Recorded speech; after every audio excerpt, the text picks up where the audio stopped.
दोस्तों, तारीख थी 6 अगस्त साल 1945। सुबह के तकरीबन 7 बजे के करीब जापानी सेना के रडार पर दक्षिण की दिशा में कुछ हलचल दिखाई देती है। पहले तो रडार पर काम कर रहे सैनिकों को समझ में नहीं आता है, लेकिन थोड़ी देर बाद वो समझ जाते हैं कि एक अमेरिकी लड़ाकू विमान हिरोशिमा की तरफ बढ़ रहा है। जापानी सेना सभी रेडियो कार्यक्रमों को बंद करवा देती है और चारों तरफ खतरे के सायरन बजना शुरू कर देती है। अगर यहाँ पर जापानी सेना चाहती तो वो अपने कुछ विमान उसकी तरफ उड़ाकर अमेरिकी विमान को रोका भी जा सकता। On 6th August 1945, American bomber Enola Gay dropped an atomic bomb on the Japanese city of Hiroshima.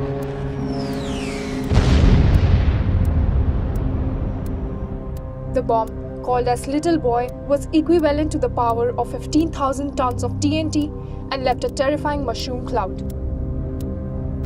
A short time ago, Weapons had been used in war. This changed the world, and just 3 days later, a second bomb was dropped on Nagasaki.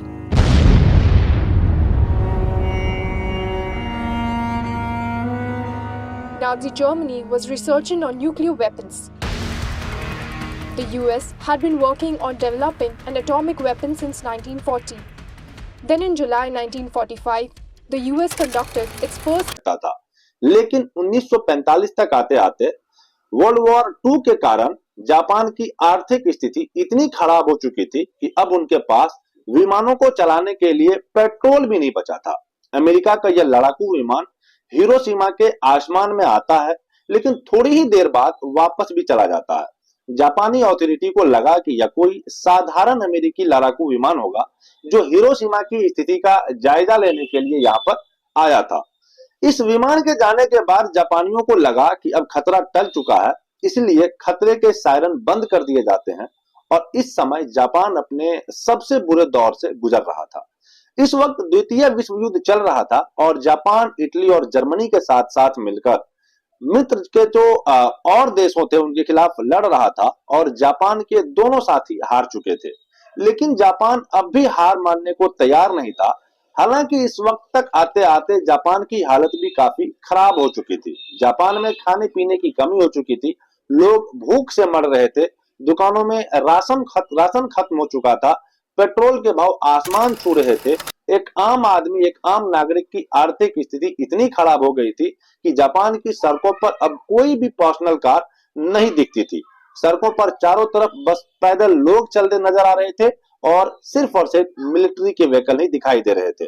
तारीख थी 6 अगस्त 1945 की सुबह। जब America का वो लड़ाकू विमान Hiroshima के आसमान से वापस चला गया तो जापानी सेना को लगा कि वो विमान युद्ध की स्थिति का जायजा लेने आया होगा। जापानी अधिकारियों का यह अनुमान सही भी था, लेकिन उन्हें नहीं पता था कि विमान युद्ध की स्थिति का नहीं बल्कि मौसम का जायजा लेने के लिए आया हुआ था। विमान वापस लौट जाता है तो जापानी अधिकारी चैन की सांस लेते हैं, लेकिन थोड़ी ही देर बाद सुबह के तकरीबन 8 बजे के आसपास दक्षिण से एक और विमान आता है। जापानी सेना इस विमान को भी रोक सकती थी, लेकिन उन्हें लगा कि यह विमान भी पहले की तरह स्थिति का जायजा लेने के लिए आया होगा, पर उन्हें यह नहीं मालूम था कि यह विमान उनकी मौत का फरमान लेकर के आया था। जापान की तरफ बढ़ रहा यह विमान एनोला गे नाम का एक बम विस्फोटक विमान था और इस विमान को मेजर थॉमस फेरे उड़ा रहे थे।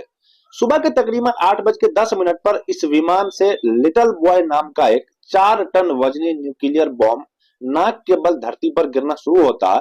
इस बम का लक्ष्य हिरोशिमा का ओआई ब्रिज था, लेकिन हवा इतनी तेज चल रही थी कि यह बम अपने लक्ष्य से 250 मीटर दूर सीमा सर्जिकल हॉस्पिटल पर जाकर के गिरता है। इस बम को धरती पर पहुंचने में 43 सेकंड का समय लगता है और इस बम की शक्ति 15,000 TNT के बराबर थी और जब यह फटा तब तापमान 4000 डिग्री सेंटीग्रेड तक पहुंच गया।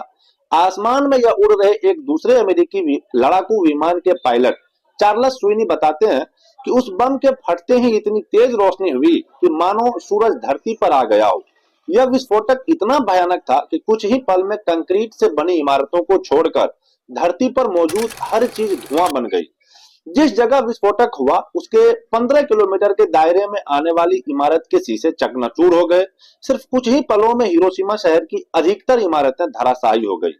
उस वक्त देखने में ऐसा लग रहा था मानो हिरोशिमा में आग का तूफान आ गया। सिर्फ कुछ सेकंड पहले जिस हिरोशिमा की आबादी 2,50,000 के करीब थी, वो सिर्फ अब 1,60,000 ही बची।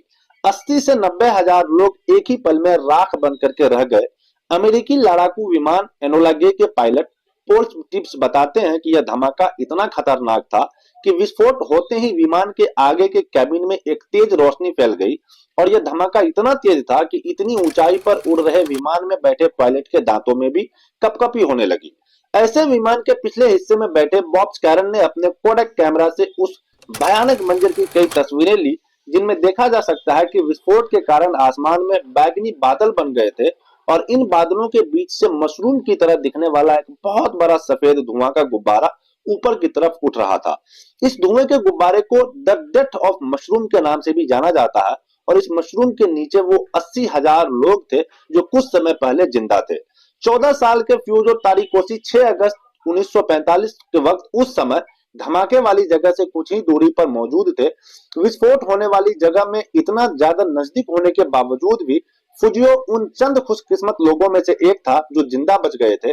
बताते हैं कि उस सुबह वो अपनी मां के साथ नाश्ता कर ही रहा था, तभी उसे आसमान से जोर की गड़गड़ाहट सुनाई देती है। हम लोग दौड़ करके जब बाहर आए तो पहले तो हमें ऐसा लगा कि किसी प्लेन की गड़गड़ाहट होगी, लेकिन जब हमने आसमान की तरफ देखा तो वहां कोई प्लेन मौजूद नहीं था। हमने देखा कि उत्तर पूर्व की तरफ से एक छोटी सी बॉल जमीन की तरफ आ रही है और यह बॉल जैसे जैसे नजदीक आ रही थी और ज्यादा स्पष्ट हो रहा था कि कुछ ही देर में हमें पता चल गया कि यह एक बम था। लेकिन यह सब इतना जल्दी हुआ कि हमें भागने का मौका ही नहीं मिला। पूजी आगे